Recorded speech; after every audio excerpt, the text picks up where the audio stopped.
అయితే ప్రభా మమ్మల్ని అందరం కూడా జ్ఞాపకండి. ప్రభా నీకు మాకు తోడై ఉండండి. నాకు సహాయం చేసి నీ ప్రజలతో మాట్లాడినట్లుగా నీ కృపను బట్టి నన్ను జ్ఞాపకం చేసుకొని నన్ను నడిపించమని నీ సహాయం కోరుకుంటూ యేసుక్రీస్తు వారి శక్తి కలిపిన నామంలోని స్తుతించి ప్రార్థించడానికి ఖర్చు పెట్టుకుంటున్నాను తండ్రి. ఆమె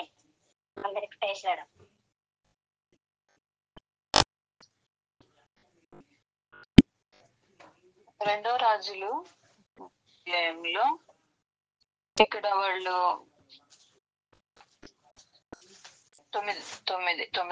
తొమ్మిదో వచనంలో ఇశ్రాయేల్ రాజు, యూదా రాజు, ఏదోం రాజు 7 దినాల చుట్టూ తిరిగిన తర్వాత వాళ్ళకి నీళ్లు లేకపోయినప్పుడు నీళ్లు వాళ్ళకి దొరకలేదు. అప్పుడు వాళ్ళు ఏం చేశారంటే ఇశ్రాయేల్ రాజు ఏమన్నాడు, కటకట 3 రాజులమైన మనల్ని మోయాబీల చేతికి అప్పగింపవాలని యెహోవా మనల్ని పిలిచినని అన్నప్పుడు యెహోషాపాతు ఏమంటాడు, అతని ద్వారా మనము యెహోవా యొద్ద విచారణ చేయుటకు యెహోవా ప్రవక్తలలో ఒక్కడైనను ఇచ్చట లేడా అని అడిగాను. వాళ్ళు కష్ట పరిస్థితిలో ఉన్నారు, వాళ్ళకి నీళ్లు దొరకలేదు. అప్పుడు దేవుని సేవకుడిగా, దేవుని పట్ల భయభక్తులు కలిగిన వాడుగా యెహోషాపాతు ఏమన్నాడంటే దేవుని యొద్ద విచారణ చేద్దాం అన్నాడు. ఆ దినాల్లో వాళ్ళు ప్రవక్తల ద్వారా దేవుని చిత్తాన్ని తెలుసుకునేవారుగా ఉన్నారు. అట్లా యెహోషాపాతు తన కష్ట పరిస్థితుల్లో, తన అవసరతల్లో, తనకి సమస్య వచ్చింది. తనకు మాత్రమే కాదు, తన చుట్టూ ఉన్న వారందరికీ. 3 రాజులు ఉన్నారు, వారితో ఆయన వారి సేవకులు కూడా ఉన్నారు. వారికి మరి నీరు లేకపోవటాన్ని బట్టి ఇశ్రాయేల్ రాజు దేవునికి అవిధేయతగా ఉన్నప్పటికీ యెహోషాపాతు ఏమన్నాడు, దేవుని దగ్గర విచారణ చేద్దామని అన్నాడు.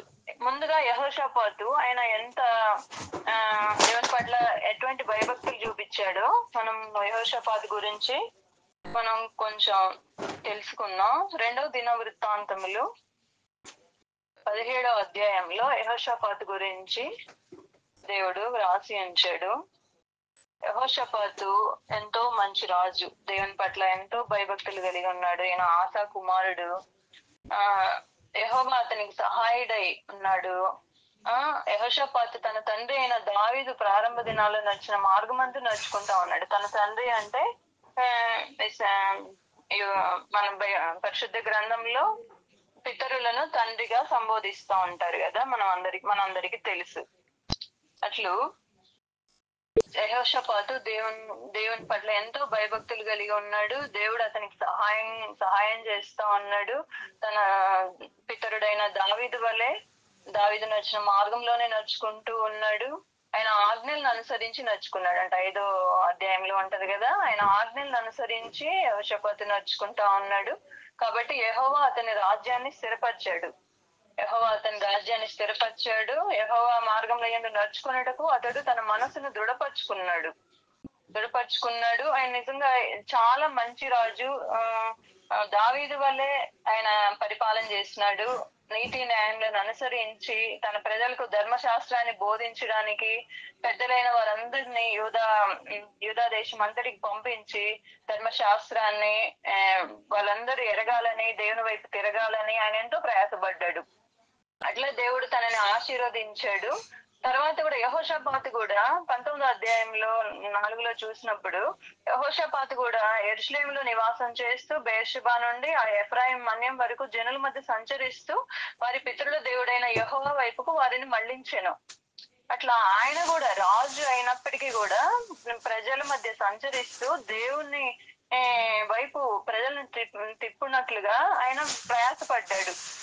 అట్లా దేవుని కొరకు ఆయన మనసుని స్థిరపరచుకున్నాడు. దేవుని పైన అంత అతనికి విశ్వాసం ఉంది. అట్లా దేవుడు కూడా తనకి తోడై ఉన్నాడు. దావీదుకి ఎట్లా దేవుడు తోడై ఉన్నాడో యెహోషాపాతుకి కూడా దేవుడు తోడై ఉన్నాడు. అట్లా ఆయన ఏం చేస్తాడంటే, ఆయన దావీదు వలె నీతి న్యాయములను అనుసరించి తన ప్రజలను పాలించేవాడుగా ఉన్నాడు. దావీదు తన తరము వారిని సేవించాను అన్నట్లుగా యెహోషాపాతు కూడా తన తరము వారిని సేవించాడు. ఎట్లా అంటే ఆయన న్యాయాధిపతులను కూడా హెచ్చరిస్తా ఉంటాడు, మీరు యెహోవా యందు దోషం లేదు, యెహోవాలో కష్టం లేదు కాబట్టి మీరు దేవుని మార్గంలో వెళ్ళి మీరు ప్రజలకి తీర్పు తీర్చాలి, ప్రజలకి తీర్పు తీర్చాలి అని హెచ్చరిస్తా ఉంటాడు. లంచాలు పుచ్చుకోవద్దని చెప్తాడు, పక్షపాతంగా తీర్పు తీర్చొద్దని చెప్తా ఉంటాడు. లేవీయులు యాజకులని కూడా వాళ్ళు కూడా నమ్మకంతో యథార్థతో ప్రవర్తించాలని ఆజ్ఞాపించిన వాడుగా ఉంటాడు. ప్రజలందరినీ దేవుని వైపు మళ్ళిస్తాడు. దాని తర్వాత శత్రువులు ఆయన రాజ్యం మీదకి వచ్చినప్పుడు యెహోవా యొద్ద విచారించి గొప్ప విజయాన్ని పొందుకుంటాడు. మనందరికీ తెలుసు అట్లా 3 రాజ్యాలు వస్తాయి. తర్వాత సిరియా రాజ్యం, సిరియా వాళ్ళు కూడా, సిరియా సైన్యం కూడా యూదా రాజ్యం మీదకి వచ్చినప్పుడు దేవుని యొద్ద విచారిస్తాడు. ఆయన దేవుని యొద్ద విచారించి ఎంతో అసలు ఆ యుద్ధంలో దేవుణ్ణి స్తుతిస్తా ఉంటాడు. స్తుతించడానికి యాజకులను లేవీలను సిద్ధపరిచి అట్లా దేవుని పట్ల ఎంతో భయభక్తులు కలిగి ఆ యుద్ధంలో ఎంతో గొప్ప విజయాన్ని పొందుకున్నవాడుగా ఉంటాడు యెహోషాపాతు. ఇంట్లో చాలా భయభక్తులతో దేవుని సేవించాడు ఆయన. అట్లా ఆయనకి ఏదైనా కష్టం వచ్చినప్పుడు దేవుని యొద్ద విచారించేవాడుగా ఉన్నాడు. అట్లా ఇప్పుడు ఇశ్రాయేల్ రాజుతో ఏదోము రాజుతో తను ఉన్నప్పుడు, నీళ్లు లేనప్పుడు తను ఏం చెప్పాడు, కష్ట పరిస్థితిలో దేవుని యొద్ద విచారిద్దామని చెప్పాడు. మనం కూడా మన పరిస్థితుల్లో మన జీవితంలో అనేక పరిస్థితులు వచ్చినప్పుడు మనకి సమస్య వచ్చినప్పుడు మనం దేవుని యొద్ద విచారించే వారంగా ఉంటాం. ఆ దినాల్లో దేవుడు ప్రవక్తల ద్వారా మాట్లాడాడు, కానీ ఈ దినాల్లో దేవుడు మనకి వాక్యాన్ని ఇచ్చాడు. వాక్యం ద్వారా దేవుడు మనతో మాట్లాడతాడు, వాక్యం ద్వారా మాట్లాడతాడు. ఆయన యొద్ద విచారించినప్పుడు మనకు జవాబు దొరుకుతుంది. అట్లా యెహోషాపాతుకి జవాబు దొరికింది. ఎలా దొరికిందంటే, వాళ్ళు ఎలీషా దగ్గరికి వెళ్తారు. ఎలీషా దగ్గరికి వెళ్ళినప్పుడు ఎలీషా ఇశ్రాయేల్ రాజుతో ఏమంటాడు, నీకేం పని అంటాడు. తర్వాత ఏమంటాడంటే, ఎలీషా ఏమంటాడంటే, ఎవరి సన్నిధిని నేను 14లో నేను నిలవబడి ఉన్నానో ఇశ్రాయేలు దేవుడైన ఆ యెహోవా జీవంతోడు యూదా రాజైన యెహోషాపాతును నేను గౌరవం చేయని ఎడల నిన్ను చూచుటకైనను లక్ష్య పెట్టుటకైనను ఒప్పకపోదును. ప్రవక్త అయిన ఎలీషా ఏమంటాడు, యూదా రాజుని నేను గౌరవిస్తాను అంటాడు. ఆయనకి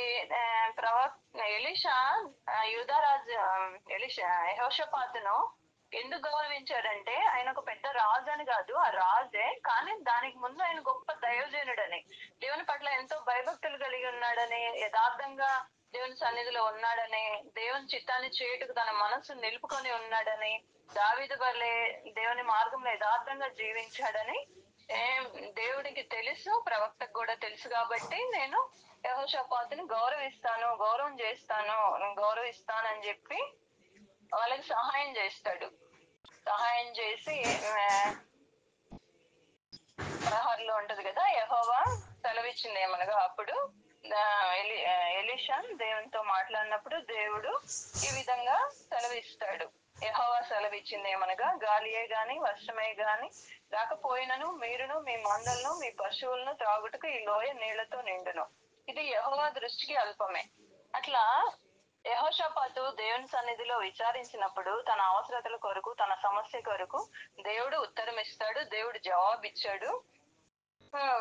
ఏమీ లేనప్పటికి కూడా ఈ లోయలో మీరు లోయని గోతులు తవ్వండి, అని దేవుడు లోయను నీళ్లతో నింపుతాడు అని చెప్పి, ఇది యెహోవా దృష్టికి అల్పమే కదా, అది చిన్న విషయమే. ఎందుకంటే దేవుడు సార్వభౌముడు, ఆయన సమస్తాన్ని చేయుటకు శక్తి కలిగిన దేవుడు, సమస్తం ఆయన ఆధీనంలో ఉంది, ఆయన సృష్టికర్త.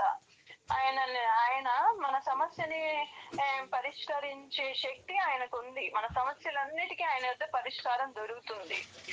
మన సమస్యలన్నిటికీ, మన అవసరతలకి ఆయన దగ్గర జవాబు ఉంది. ఆయన సార్వభౌముడు, ఆయన అనంత జ్ఞాని, ఆయన మనకి సహాయం చేసే దేవుడు, మనకి సహాయకుడు. మనం దేవుని సన్నిధికి వెళ్ళినప్పుడు ఆయన మనకి సహాయం చేస్తాడు. ఎట్లా సహాయం చేస్తాడు, మనం ఎట్లా దేవుని సన్నిధికి వెళ్ళాలి, ఎట్లా అంటే, ఆయన పరిశుద్ధుడు, ఆయన పాపం లేనివాడు. పాపం లేని దేవుని సన్నిధికి మనం వెళ్తున్నప్పుడు మనలో కూడా పాపం అనేది లేకున్నప్పుడు దేవుడు మనవి ఆలకిస్తాడు. దావీదు కూడా అంటాడు కదా, నా హృదయంలో పాపం లక్ష్యం చేసిన ఎడల దేవుడు నా మనవిని ఆలకించకపోవును అంటాడు. కాబట్టి మన హృదయంలో కూడా పాపము లేనప్పుడు దేవుని సన్నిధికి వెళ్తే దేవుడు మన ప్రార్థన కూడా అంగీకరిస్తాడు, ఆలకిస్తాడు, మనకు జవాబు ఇస్తాడు, మనకు ఉత్తరం ఇచ్చి మనల్ని ముందుకు నడిపిస్తాడు, మనకు అన్ని విషయాల్లో సహాయం చేస్తాడు. మనం అడిగినవి మాత్రమే కాదు, మనము అడగనివి కూడా మన జీవితంలో గొప్ప కార్యాలను చేస్తాడు. క్రీస్తు మహిమలో మీ ప్రతి అవసరము తీర్చబడిన వాగ్దానాన్ని మన పక్షాన దేవుడు నెరవేరుస్తాడు. ఎప్పుడు అంటే మన జీవితంలో పాపం లేనప్పుడు, మనము దేవునికి విరోధంగా జీవించినప్పుడు, మన జీవితంలో అవిధేయత లేనప్పుడు దేవుడు మనకి తప్పక సహాయం చేస్తాడు, మనకు ఉత్తరం ఇస్తాడు. యెహోషాపాతుకి ఉత్తరం ఇచ్చిన దేవుడు, యెహోషాపాతుకి సహాయం చేసిన దేవుడు మనకు కూడా సహాయం చేస్తాడు. ఆయన పక్షపాతి కాదు. ఆయన యేసుక్రీస్తు అందరికీ ప్రభు, ఆయన అందరికీ ప్రభు అని లోకానికి చాటి చెప్పాడు. అన్ని జనాంగాలు, ప్రతి ప్రతి జనాంగం, ఎవరైనా గాని దేవుని సన్నిధికి వెళ్ళినప్పుడు దేవుడు తప్పక సహాయం చేస్తాడు. ఎట్లా సహాయం చేస్తాడంటే, ప్రతినిత్యం మనము దేవుని సన్నిధిలో మన పాపంలో ఒప్పుకోవలసిన వారంగా ఉండాలి. ఎందుకంటే ఆయన పాపం లేనివాడు, ఆయన పరిశుద్ధుడు. అంత గొప్ప దేవుడైన దేవుని సన్నిధికి మనం వెళ్తా ఉన్నప్పుడు, ఆయన సన్నిధిలో ముందుగా మనం పాపం లేని వారంగా ఉన్నప్పుడు ఆయన మనవి ఆలకిస్తాడు. ఆయన మంచి దేవుడు, కానీ ఆయన రోషం కలిగిన దేవుడు. ఆయన విగ్రహాలు అంటే ఏదో విగ్రహాలకు పూజ చేయటమే కాదు, కానీ మనకు తెలుసు మన హృదయంలో ఏ చిన్నదైనా ఉన్నప్పటికీ దేవునికి మనకి అడ్డుగా మన పాపములు ఉన్నప్పుడు వాటిని మనము యథార్థతతో దేవుని సన్నిధిలో ఒప్పుకొని దాన్ని విడిచిపెట్టినప్పుడు దేవుడు మన సమస్యలన్నిటికీ జవాబిస్తాడు, మన అవసరతను తీరుస్తాడు. అట్లా ఆయన అంత గొప్ప దేవుని సన్నిధిలోకి మనము ప్రతినిత్యము ఏదో ఒకసారి ఎప్పుడో కాదు, అంటే మనము వ్యక్తిగతమైన ప్రార్థనలు కూడా మన పాపములను ఒప్పుకోవచ్చు. మన సమాజంగా కాకపోయినా గాని వ్యక్తిగతంగా కూడా మన పాపాలను మనం ఒప్పుకోవాల్సిన వారం. అప్పుడు మాత్రమే దేవుడు మనకి జవాబు ఇస్తాడు. ఆయన దోషం కలిగిన దేవుడు కాబట్టి, పాపం లేని వాడు కాబట్టి, పరిశుద్ధుడు కాబట్టి మనము కూడా అట్లా ఉండాలని, ఆయన వలె జీవించాలని, ఆయన స్వరూపాన్ని కలిగి జీవించాలని, ఆయన మార్పు చెందిన జీవితాన్ని జీవించాలని దేవుడు ఇష్టపడుతున్నాడు. కాబట్టి అందరం రక్షింపబడిన వారమే. కానీ మన జీవితంలో ప్రతిదినము అనేక విషయాల్లో తప్పిపోతాం. పాపం లేదని మనం అనుకోవాల్సిన అవసరం లేదు. పాపం లేకపోతే మనం దేవుళ్ళమా? కాదు కదా. ఆయన పాపం లేనివాడు, మనము పాపులమైన మనల్ని రక్షించడానికి ఆయన ఈ లోకానికి వచ్చినాడు. మన రక్షణ కోసం ఆయన సిలువను ఎక్కాడు, ఆయన మరణించాడు మన కోసం. ఆయన పునరుద్ధాన జీవాన్ని మనకి ఇస్తాడు. మన పాపముల కొరకు దేవుని సన్నిధికి వెళ్ళి ఆయన రక్తాన్ని కోరుకున్నప్పుడు మన పాపములకు ప్రాయశ్చిత్తము ఆయన ముందుగానే చేశాడు కాబట్టి ఆ రక్తం ద్వారా మనకి పాప క్షమాపణ కలుగుతుంది. కాబట్టి ప్రతిదినం మనము ఖచ్చితంగా దీన్ని మనము అనుసరించాలి. మన పాపములను ఖచ్చితంగా దేవుని సన్నిధిలో ఒప్పుకోవాలి. ఒప్పుకున్నప్పుడు దేవుడు మనకి గొప్పగా జవాబు అనుగ్రహిస్తాడు. అట్లా యెహోషాపాతుకి సహాయం చేశాడు. అట్లా ఆయన అడిగింది మాత్రమే కాక దేవుడు ఇంకా ఏం మాట్లాడుతా ఉన్నాడు ఎలీషా ద్వారా అంటే, ఇది యెహోవా దృష్టికి అల్పమే. తర్వాత ఆయన మోయాబీయులను మీ చేతికి అప్పగించిన. వాళ్ళు నీటి కొరకు మాత్రమే వచ్చారు. వాళ్ళు వచ్చిన పనిని కూడా దేవుడు వాళ్ళు వచ్చిన పని విషయంలో కూడా దేవుడు మాట్లాడుతా ఉన్నాడు.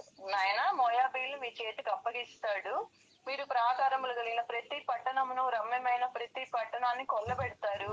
ఇవన్నీ చెప్తా ఉన్నాడు. ఇవన్నీ మంచి భూములను రాళ్ళతో నెప్పివేయుదురు అని చెప్పాడు దేవుడు. అట్లా మనము దేవుని సన్నిధికి వచ్చినప్పుడు మనం ఒక్క అవసరత కొరకే వెళ్ళినప్పటికీ దేవుడు మన జీవితంలో ఉన్న ప్రతి అవసరతను తీరుస్తాడు. ఆయన సమస్తాన్ని చేయగలిగిన శక్తి కలిగిన దేవుడు. మనం ఒక విషయం ప్రభా నాకు ఈ అవసరత ఉంది, నాకు ఈ సమస్య ఉంది, ఈ సమస్య ఎట్లా ప్రభా అని మనము తలకిందులు అవుతా ఉంటాం, ఎంతో స్ట్రగుల్ అవుతా ఉంటాం.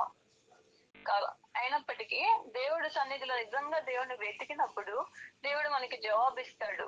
వెలకుడి దొరుకును, తట్టుడి తెరవబడును అన్నట్లు దేవుడు అడుగుడి మీకు ఇవ్వబడును అన్నాడు. కాబట్టి అడిగినప్పుడు అడుగు ప్రతి వారు పొందును అని కూడా అని చెప్పాడు. అడిగిన మనం అందరం కూడా ప్రతి ఒక్కరం కూడా పొందుకుంటామంట. ఆయన మనం వెతికినప్పుడు ఆయన మనకు దొరుకుతాడు. మనము ద్వారములు తట్టినప్పుడు, ఆయన సన్నిధిలో ప్రార్థన చేసినప్పుడు మన ఎదుట ఆయన ద్వారాలు తెరుస్తాడు.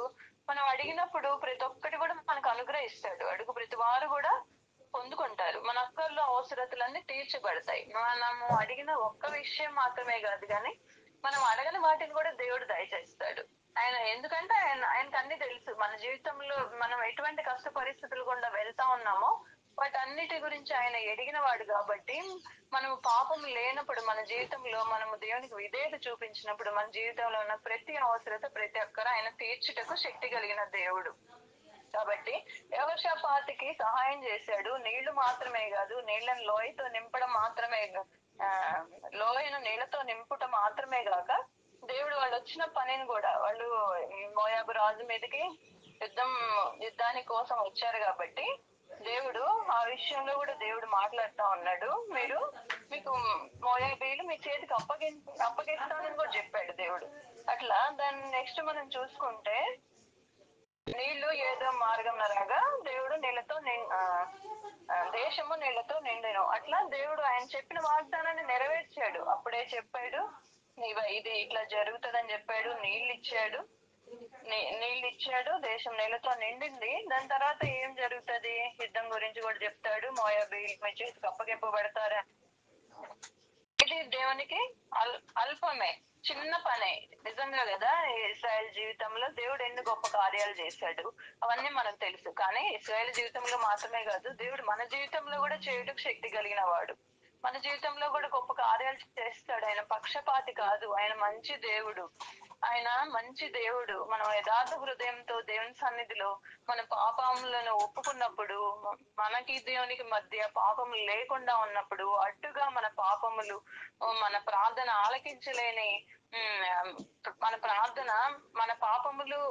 ప్రార్థనలకు జవాబు దొరకలేని పాపం మన జీవితంలో ఉన్నప్పుడు, అడ్డుగా ఉన్నప్పుడు, మన పాపములు దేవునికి మనకి అడ్డుగా ఉన్నప్పుడు, వాటిని తొలగించుకున్నప్పుడు దేవుడు మనకి తప్పక సహాయం చేస్తాడు. అట్లా వాళ్ళకి అడిగింది మాత్రమే కాదు, వాళ్ళు వచ్చిన పనిని కూడా దేవుడు సహాయం చేస్తాడు. పని విషయంలో కూడా దేవుడు గొప్ప విజయాన్ని ఇచ్చాడు కదా వీళ్ళకి.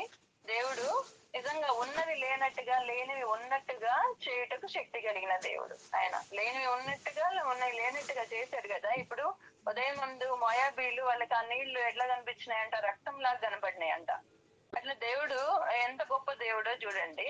రాజులు వాళ్ళందరూ ఒకరినొకరు హతం చేసుకున్నారంట.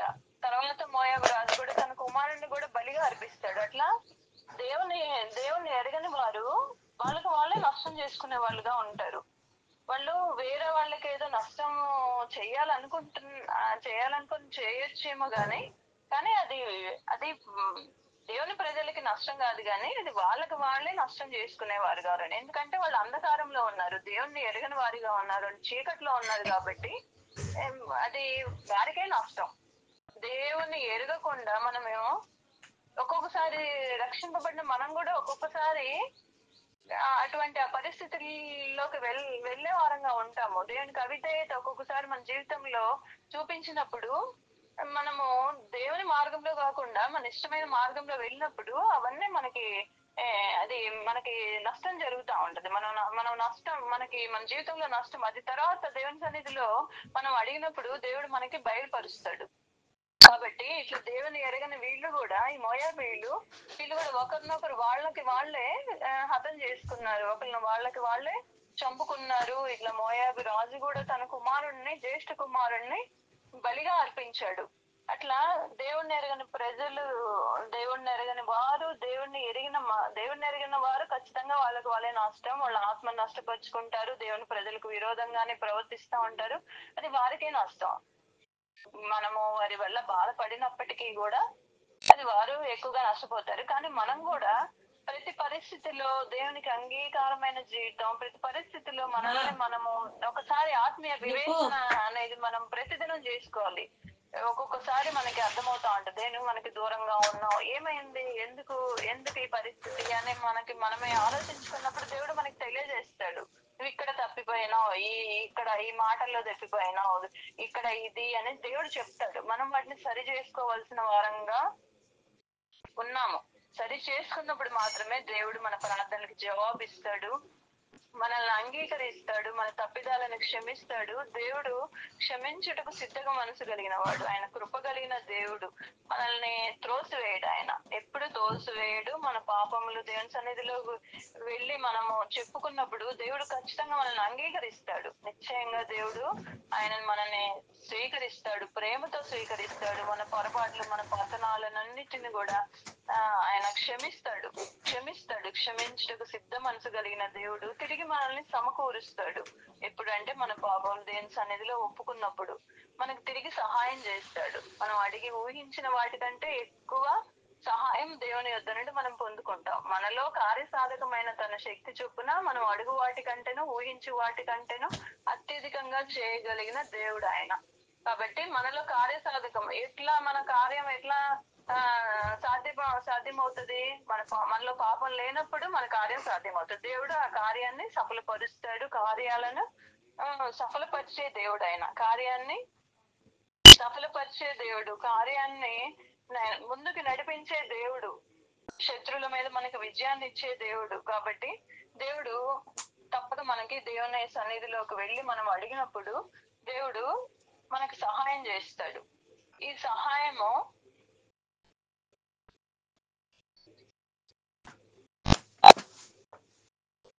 ప్రతి పరిస్థితిలో దేవుడు మనకి సహాయం చేస్తాడంట. ఎట్లా? ఆయన వాక్యం ద్వారా దేవుడు మనతో మాట్లాడతాడు కదా. ఆయన వాక్యం ద్వారా దేవుడు మనల్ని సరి చేస్తాడు. ఖచ్చితంగా మనల్ని సరి చేస్తాడు. మనము ప్రతి పరిస్థితిలో దేవునికి విధేయులుగా ఉన్నప్పుడు దేవుని స్వరం ఏంటో మనం ఎరిగే వారంగా ఉంటాము. అది మనకి ఆత్మీయ స్వరాన్ని మనం వినాలంటే ఎప్పుడు మనము ఆయన వాక్యం తోటి మనం అంటుకట్టబడిన వారంగా ఉండాలి. వాక్యము లేకపోతే మనం ఎంతో బలహీన పడతాము. ఈ ఆత్మీయ ఆహారం అనేది మనకి ప్రతి దినము మనకి అవసరత, మనకి కావాలి. ఎందుకంటే ఆ వాక్యంలో జీవించినప్పుడే మనము బలపరచబడతాము. ఈ వాక్యం మనకి చాలా అవసరమైంది. ఈ వాక్యమే మనల్ని బ్రతికిస్తుంది. యేసుక్రీస్తు ప్రభు వారు కూడా ఈ లోకంలో ఉన్నప్పుడు అంటాడు కదా, మనుషులు రొట్టె వలన మాత్రం కాదు గాని దేవుని నోట నుండి వచ్చి ప్రతి మాట వలన జీవించును అని. నిజం కదా. ఆయన వాక్యం ద్వారానే మనం జీవించవలసిన వారంగా ఉన్నాము. యెహోషాపాతు ఎలీషాకి ఇక్కడ దేవుని హస్తము 18వ అధ్యాయంలో యెహోవా హస్తము అతని మీదకి వచ్చినప్పుడు ఆయన ఈ మాట ప్రకటన చేశాను. యెహోవా హస్తం ఏంటంటే ఆయన బలము. ఆయన వాక్యమే మనకు బలం కదా. అదే మనకు ఆత్మీయ ఆహారము. దేవుడు ఆయనతో మాట్లాడినప్పుడు, దేవుడు ఆయనతో ఉన్నప్పుడు యెహోషాపాతు మాట్లాడిన వాడుగా ఉన్నాడు. అట్లా మనకి ఈ దినాల్లో ఆయన వాక్యాన్ని ఇచ్చాడు కాబట్టి ఆయన వాక్యం ద్వారానే మనము బలపరచబడతాము. ఆయన వాక్యం లేకుంటే మనం బలహీన పడతాము. ఎల్లప్పుడూ దేవుని సన్నిధిలో ఆయన వాక్యమే మనల్ని బ్రతికిస్తుంది. ఎల్లప్పుడూ ఆ తృష్ణ అనేది మనకు ఉండాలి. ఆయన వాక్యం, ఆయన సన్నిధిని మనకి అనుభవించాలి. ఆ సన్నిధిలో ఉన్న సంతోషాన్ని మనం అనుభవించాలని ఆ తృష్ణ మనది ఉన్నప్పుడు ఆ వాక్యం ద్వారా మనం బ్రతకగలుగుతాం. వాక్యమే మనకి ఆహారం, అదే మనకి జీవాహారం. ఇట్లా ఇప్పుడు యెహోషాపాతుని బట్టి ఈ గొప్ప విజయాన్ని వీళ్ళు పొందుకున్నారు. ఎందుకంటే ఎలీషా చెప్పాడు కదా, నేను యెహోషాపాతుని గౌరవం చేయని యెడల మిమ్మల్ని లక్ష్య పెట్టకపోదును, మిమ్మల్ని ఒప్పకపోదును అంటాడు కదా. నేను చూచుటకైనా లక్ష్య పెట్టకపోదు అని ఇశ్రాయేల్ రాజుతో అంటాడు. ఎందుకంటే ఇశ్రాయేల్ రాజు దేవునికి విరోధంగానే ఉన్నాడు. వాళ్ళ పితరులు ప్రకారం వాళ్ళ పితరుల దేవుడైన దేవుణ్ణి విడిచిపెట్టి వాళ్ళ తల్లిదండ్రులు అనుసరించిన మార్గంలో పాపంలోనే జీవిస్తా ఉన్నాడు. దేవునికి విరోధంగానే జీవిస్తా ఉన్నాడు. కాబట్టి ఆయన మాటను నీ మాటను నేను లక్ష్య పెట్టను, నేను యెహోషాపాతుని గౌరవిస్తానని చెప్పి, అట్లా యెహోషాపాతు ఒక్కరి ద్వారా వాళ్ళ అవసరతలు తీర్చబడ్డాయి. వాళ్ళకి గొప్ప విజయాన్ని వాళ్ళు అనుభవించారు. ఒక్కరి ద్వారానే. యెహోషాపాతు ఒక్కరిని బట్టే దేవుడు వీళ్ళందరితో మాట్లాడాడు. వీళ్ళ అవసరతలు తీర్చాడు, వీరికి సహాయం చేశాడు, వీరికి విజయాన్ని కూడా ఇచ్చాడు. అట్లా మన జీవితంలో కూడా మనం ఒక్కొక్కళ్ళమే మన కుటుంబాల్లో రక్షింపబడి ఉండొచ్చు. మన ఒక్కరి ద్వారానే దేవుడు గొప్ప కార్యాలు చేయడానికి ఆయన శక్తి కలిగిన దేవుడు. బలహీనమైన మనల్ని బలపరిచే దేవుడు. ఆయన శక్తిని ఇస్తాడు, ఆయన జీవాన్ని ఇస్తాడు. అట్లా మనల్ని బలపరుస్తాడు. ఒక్కరి ద్వారా దేవుడు ఎన్నో గొప్ప కార్యాలు చేశాడు. ఆ ఒక్కరు పరిశుద్ధ గ్రంథంలో ఒక్కొక్కరిని మనం ఎరిగినప్పుడు నిజంగా మనకి ఎంతో ఆశ్చర్యం కలుగుతుంది. మొట్టమొదటిగా అబ్రహాము, దానికి ముందు నోవహు ఉన్నాడు. ముందు అబ్రహాం గురించి మనం ఒకసారి మాట్లాడుకుందాము. అబ్రహాముకి దేవుడు ఏం వాగ్దానం చేశాడంటే, అబ్రహాం మూలంగా భూమిలోని సమస్త జనములు ఆశీర్వదింపబడినని, భూలోకంలోని జనములన్నీ అతని సంతానం వలన ఆశీర్వదింపబడినని దేవుడు చెప్తాడు. అబ్రహాం ఒకరి ద్వారా భూలోకంలోని సమస్త జనాలు ఆశీర్వదింపబడతాయి అని. అట్లా అబ్రహాముకు అనుగ్రహించిన వాగ్దానము యేసుక్రీస్తు ప్రభు వారి ద్వారా నెరవేరింది. యేసుక్రీస్తు ప్రభు వారు ఒక్కరి ద్వారా, ఆయన బలియాగం ద్వారా, ఆయన మన కొరకు ఆయన్ని అప్పగించుకున్నట్టు ద్వారా లోకమంతా రక్షింపబడాలని దేవుని చిత్తమైంది. అట్లా ఒక్కరి ద్వారా మనం అందరం కూడా రక్షింపబడ్డాం, ఎంతో మంది. అట్లా దానికి ముందు మొదటి ఆది కాండంలో చూసుకుంటే నోవహును కూడా మనం జ్ఞాపకం చేసుకోవాలి. నోవహుతో ఏమంటాడంటే, దేవుడు నీవు నీతిమంతుడివై ఎండుట చూచి తిని కనుక నీవును నీ ఇంటి వారును ఓడలో ప్రవేశించుడి అని దేవుడు చెప్తాడు. కాబట్టి ఒక్క నీతిమంతుడు, నోవహు నీతిమంతుడిగా దేవుడు ఎరిగి ఉన్నాడు కాబట్టి ఆ నీతిమంతుని ద్వారా తన కుటుంబము రక్షణ అనే ఓడలోకి వాళ్ళ కుటుంబం అంతా చేర్చబడి వాళ్ళందరూ రక్షింపబడ్డారు. ప్రళయం నుండి తప్పింపబడ్డారు. అట్లా నోవహు ద్వారా తన కుటుంబం రక్షింపబడింది. తర్వాత రాహాబు గురించి మనందరికీ తెలుసు. రాహాబు ద్వారా తన కుటుంబం అంతా రక్షింపబడింది, ఇశ్రాయేల్ జనాంగంలో చేర్చబడింది. ఎంతో గొప్ప ఆశీర్వాదం తనలో నుండి, యూదా జనాంగంలో నుండి యేసుక్రీస్తు ప్రభు వారు తన వంశంలో నుండి కూడా వచ్చిన వారుగా ఉన్నారు. మనం ఎరిగి ఉన్నాం. అట్లా నెక్స్ట్ సమరయ స్త్రీ యేసుక్రీస్తు ప్రభు వారిని విశ్వసించి తను నమ్మిన కారణాన ఆ ఊర్లో ప్రజలందరూ, ఆ ఊర్లో చాలా మంది, అనేక మంది దేవుని యందు విశ్వాసం ఉంచారు. తన ద్వారా అనేక మంది రక్షింపబడ్డారు. తర్వాత కొర్నేలి కూడా ఆయన ఎంతో భక్తిపరుడు, దేవుని పట్ల ఎంతో భయభక్తులు కలిగి ఉన్నాడు కాబట్టి తన ద్వారా తన కుటుంబం మాత్రమే కాకుండా వాళ్ళ కుటుంబం మాత్రమే కాదు కానీ తన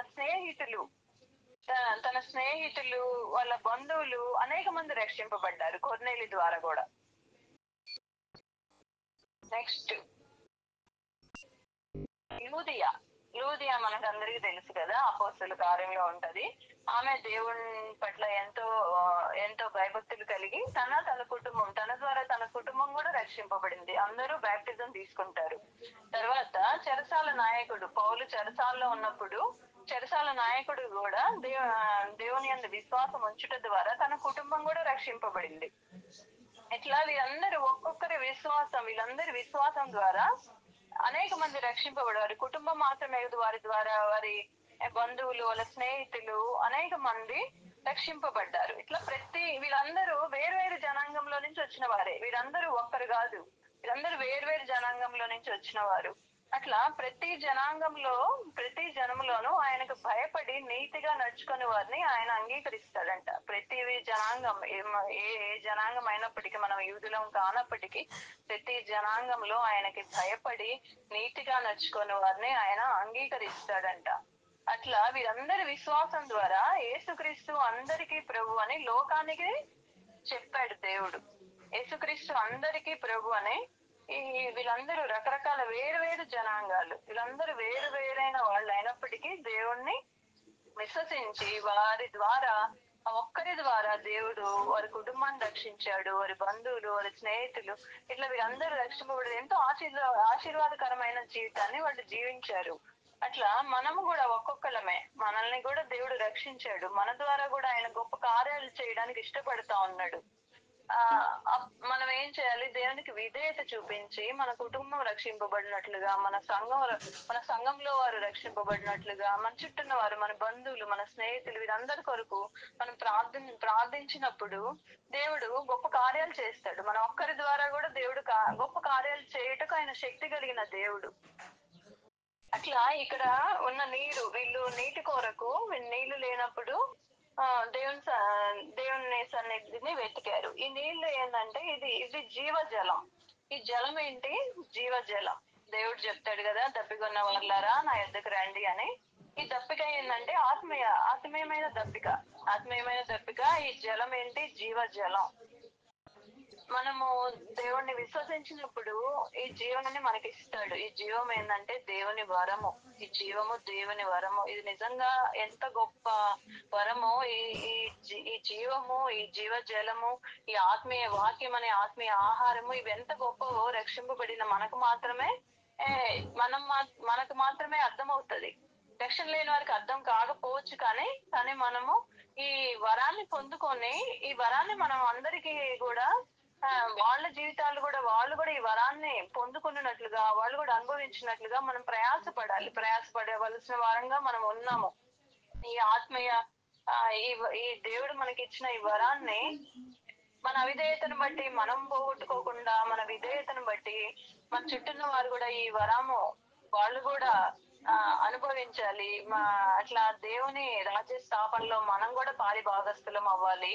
ఆయన పనిని మనకు అనుగ్రహించాడు. ఆయన పనిలో మనకి పారిభాగం ఇచ్చాడు. ఆయన పని ఏంటంటే దేవుని రాజ్య విస్తరణ. దేవుని గురించి మనం రక్షింపబడిన మనం అందరము మన బాధ్యత. మనం దేవుని కొరకు పని చేయవలసిన వారంగా ఉన్నాం కాబట్టి ఈ బాధ్యతని మనం అందరం కూడా విధేయతతో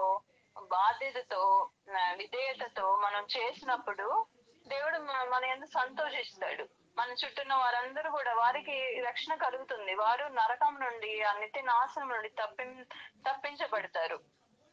కాబట్టి ఇంతమంది వీళ్ళందరూ మన ముందు ఎరిగిన వీళ్ళందరూ ఒక్కొక్కరే వీరందరి ద్వారా దేవుడు గొప్ప కార్యాలు చేశాడు. మన ద్వారా కూడా దేవుడు గొప్ప కార్యాలు చేయుటకు సమర్థుడు. కాబట్టి మనం దేవుని సన్నిధికి వచ్చినప్పుడు దేవుడు మన సమస్యలను మాత్రమే కాదు కానీ మన ప్రార్థనలు కూడా దేవుడు అంగీకరించి మన ద్వారా అనేక మందిని రక్షించడం మాత్రమే కాదు కానీ వాళ్ళ సమస్యలకు కూడా పరిష్కారం దొరుకుతుంది. వాళ్ళ సమస్యలు కూడా పరిష్కరించే శక్తి దేవునికి ఉంది. ఆ ప్రార్థన ద్వారా మనము సమస్తాన్ని పొందుకుంటాము.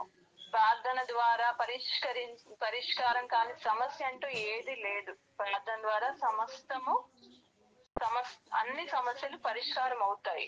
ఆయన చేయలేదంటే ఏది లేదు కదా. కాబట్టి ముందు ఆయన రాజ్యాన్ని, నీతిని మనం వెతికినప్పుడు మన జీవితంలో, మన వ్యక్తిగత జీవితంలో ఉన్న సమస్యలు అయితేనేమి, మన చుట్టూన్న వారి సమస్యలు, మన బంధువుల రక్షణ అయితేనేమి, వారి అవసరతల కొరకైతేనేమి అన్ని సమస్యలు పరిష్కరింపబడతాయి. దేవుడి కొద్ది మాటలు దీవించు.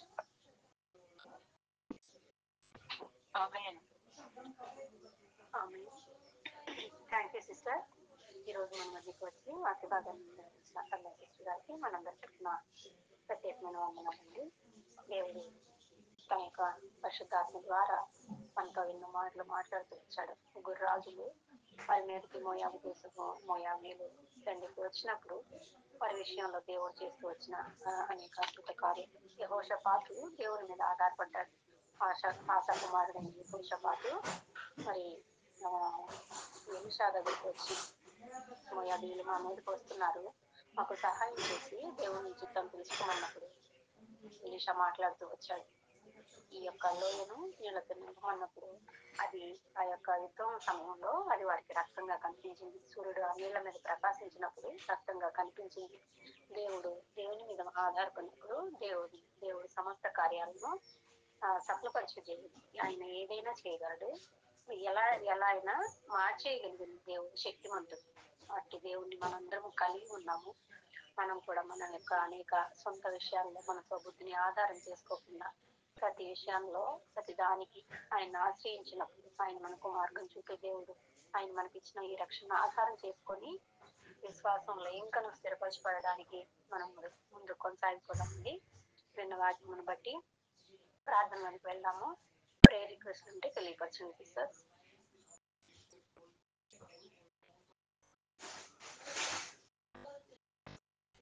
ప్రైజ్ రెడ్ సిస్టర్. నా జాబ్ కొరకు నేను ప్రయత్నం చేస్తున్నానండి.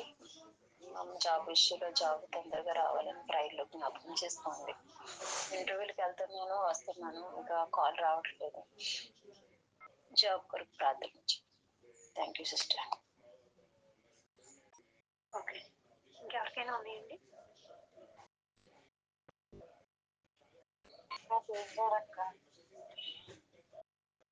అక్క అదే కొంచెం కాకినాడ ఇల్లు రెంట్ దిగాలక్క.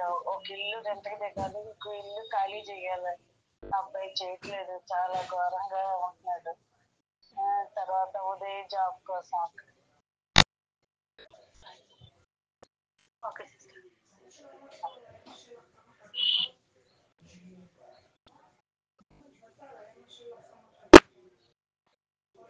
ఇంకెవరికైనా ఉన్నాయా సిస్టర్ ప్రేయర్ రిక్వెస్ట్?